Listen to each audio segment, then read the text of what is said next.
Hello friends, welcome to my channel. मेरे channel को subscribe नहीं किया तो सब्सक्राइब कीजिए और बेल आइकन को जरूर दबाएं। सभी लेटेस्ट पाने के लिए जुड़े हमारे साथ।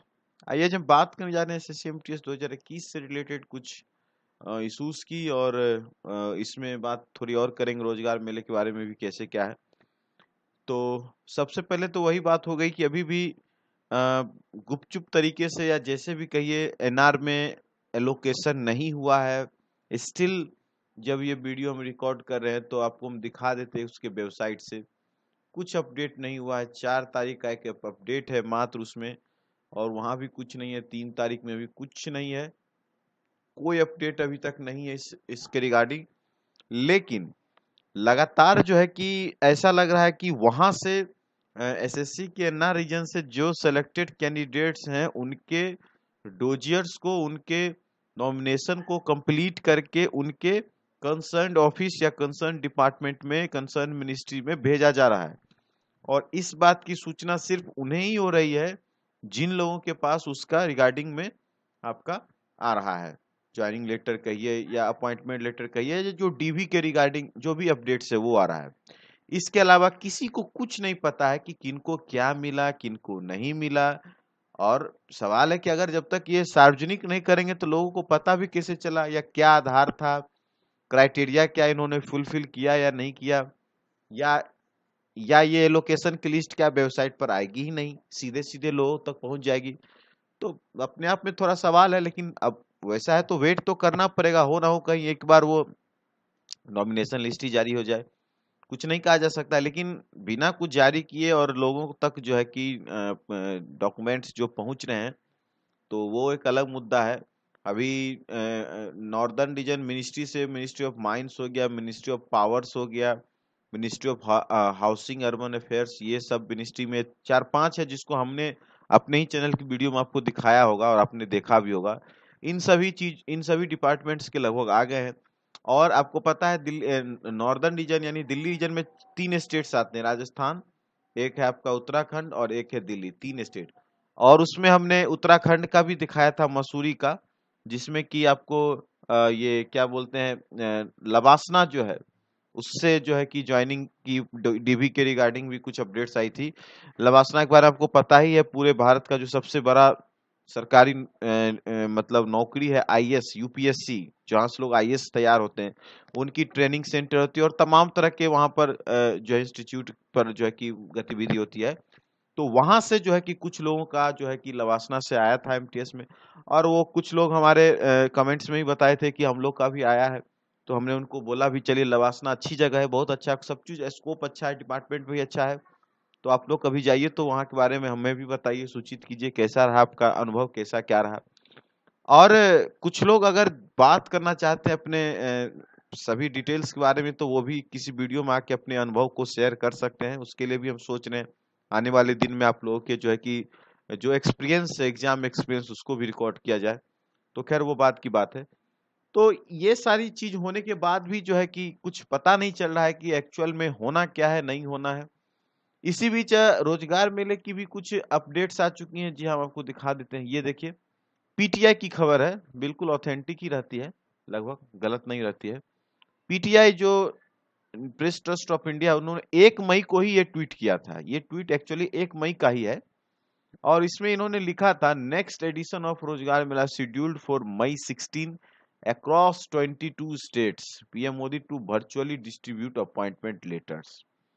तो क्या सवाल बनता है, क्या इसमें ज्वाइनिंग हो सकती है, या कुछ लोग इसमें आएंगे, या ये डेट जो है कि अभी तक कंफर्म नहीं है। इसलिए कि ये एक मतलब इस पे अनाउंसमेंट तो हुआ जरूर है, लेकिन अनाउंसमेंट, एक्चुअल अनाउंसमेंट जो है कि पीआईबी पर होती है। इसकी जो प्रेस इंफॉर्मेशन ब्यूरो है, यहाँ पर जो भी गतिविधि, लास्ट टाइम भी जो रोजगार मिला हुआ था, तो उसकी सूचना यही होती है। सरकार की ये एक आधिकारिक तौर पर जो इंफॉर्मेशन जो है कि आती है, इसी वेबसाइट पर आती है। तो अभी इसके बारे में तो कुछ नहीं है, कोई अपडेट। लेकिन हो सकता है आने वाले दिन में इस पर कुछ अपडेट आएगा। लेकिन अगर यहाँ पर पीटीआई ने इस चीज को अगर लिखा है, तो हो सकता है कि 16 मई को नेक्स्ट रोजगार मेला का चांसेस बन रहा है। हो सकता है कि 16 मई को नेक्स्ट रोजगार मेला होगा। अब रोजगार मेला में कुछ लोग, मुझे लगता है इस बार का रोजगार मेला में बहुत सारे लोग जरूर होंगे जो इसमें मतलब आएंगे, क्योंकि बहुत सारे लोग का मैं जहाँ तक देख रहा हूँ डीवी वगैरह बहुत सारे जोन से हो चुका है। केरला कर्नाटका वगैरह इनकम टैक्स में बहुत पहले ज्वाइनिंग के लिए हो गया था, और कुछ डिपार्टमेंट थे जो अप्रैल के पहले वीक में ही ज्वाइनिंग की कुछ प्रक्रियाएं हुई थी। तो हो सकता है कुछ लोग होंगे ऐसे जिनको कि इसमें शामिल किया जा सकता है, लेकिन बहुत से ऐसे लोग हैं जिनका प्रोसेस अभी तक कुछ हुआ नहीं है सही से अगर देखा जाए, और अभी भी ज्वाइनिंग और डीवी के चक्कर में वो अभी भी घूम रहे हैं। और बहुत जगह से तो कोई अपडेट्स ही नहीं है, कुछ ही डिपार्टमेंट है जिनके अपडेट्स हैं, बड़े बड़े रीजन में या छोटे छोटे रीजन जहां भी बात करें। उसके अलावा कहीं कोई इसके रिगार्डिंग का अपडेट्स नहीं आ रहा है कि वहां पर प्रोसेस क्या हो रहा है या नहीं हो रहा है। दूसरी बात, एक और चीज आपको बताना चाहेंगे जो बार बार हम बताते हैं, जब आपके पास अटेस्टेशन फॉर्म भरने के लिए आता है, ध्यान से सुनिए आप लोग, अटेस्टेशन फॉर्म जब आता है तो उसको बहुत केयरफुली आप लोग फिल कीजिएगा। मैं बार बार आपको कह रहा हूँ, वो बहुत ही जरूरी डॉक्यूमेंट है। उस पर आपके दिए गए एक एक जो आपके इंफॉर्मेशन वो दर्ज होते हैं, और उन सर्विस कैरियर में कभी भी उसके वो रिकॉर्ड आपका सुरक्षित होता है। और उसी के आधार पर बाद में पुलिस वेरिफिकेशन वगैरह भी होता है कि जो भी इंफॉर्मेशन आपने दिया है क्या वो सही है या वो गलत है। तो जब भी आप अटेस्टेशन फॉर्म को अप्लाई करेंगे, भरेंगे, तो केयरफुल्ली जो है कि आप हो ना हो तो एक रफ पेपर पर एक उसकी जेरॉक्स निकाल लीजिए, एक दो जेरॉक्स निकाल लीजिए उस कॉपी की। पहले आप उस पर भर के प्रैक्टिस कर लीजिए कि क्या आपको एक्चुअली में लिखना है और क्या आपको नहीं लिखना है। उन सभी चीजों को एक बार रफ कर लीजिए। रफ जब हो जाए, सब चीज क्लियर हो जाए, उसके बाद आप उसको जो है कि जो आपकी मेन कॉपी होगी उस पर आप फेयर कीजिएगा। क्योंकि उसमें आप कट वगैरह मत लगाइएगा, कट कुट मत लगाइएगा, वो सही नहीं रहता है, वो समस्या हो जाएगा। और बाकी जितने भी डॉक्यूमेंट्स आपको बनाने के लिए बोले जाएंगे, चाहे मेडिकल हो या करेक्टर वगैरह, जो है सब कुछ आपको आराम से बन जाएगा। आप चाहे तो एक दिन में ये सब काम करा सकते हैं। मेडिकल वगैरह आपको पता ही है, डिस्ट्रिक्ट में जो सदर अस्पताल होता है जिसको डिस्ट्रिक्ट हॉस्पिटल भी कहते हैं, जिला अस्पताल, वहां जाके जो सिविल सर्जन होते हैं या जो मेडिकल ऑफिसर्स भी जो हो सकते हैं असाइंड करते हैं, कहीं कहीं वो भी बना सकते हैं। तो आप बनवा सकते हैं, वो बहुत बड़ी दिक्कत नहीं है, आपको आराम से बनवा दिया जाएगा। उसके साथ साथ करेक्टर सर्टिफिकेट वगैरह भी जो है उसको आप स्कूल के प्रिंसिपल से भी बना सकते हैं। सबसे आसान तो वही है। और उसमें जो भी डॉक्यूमेंट्स है आप उसको कलेक्ट करवा सकते हैं, बहुत ज्यादा परेशानी उसमें नहीं है। लेकिन कोशिश कीजिएगा कि जितना जल्दी आप करके उसको भेजेंगे या अपने आप वहां पर शामिल होंगे, तो उसी रफ्तार से आपके आगे की प्रक्रिया आपको मिलेगी।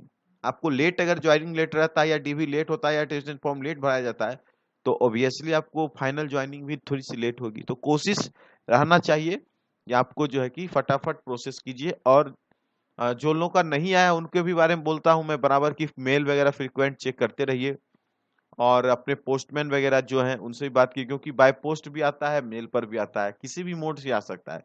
तो आपको थोड़ा सा इसमें अलर्ट रहना पड़ेगा। ठीक है, तो बस इस वीडियो में इतना ही था। और कुछ अपडेट्स आता है तो आप लोग टेलीग्राम पर जुड़िए, वहां पर भी कुछ आप लोग इन्फॉर्मेशन शेयर कीजिए, कोई अपडेट्स आता है तो वहां भी शेयर कीजिए, ताकि बाकी इन्फॉर्मेशन भी सभी लोगों को पता चल सके। ठीक है, मिलते हैं फिर किसी और वीडियो में। इस वीडियो में बस इतना ही रखते हैं। Thanks for watching and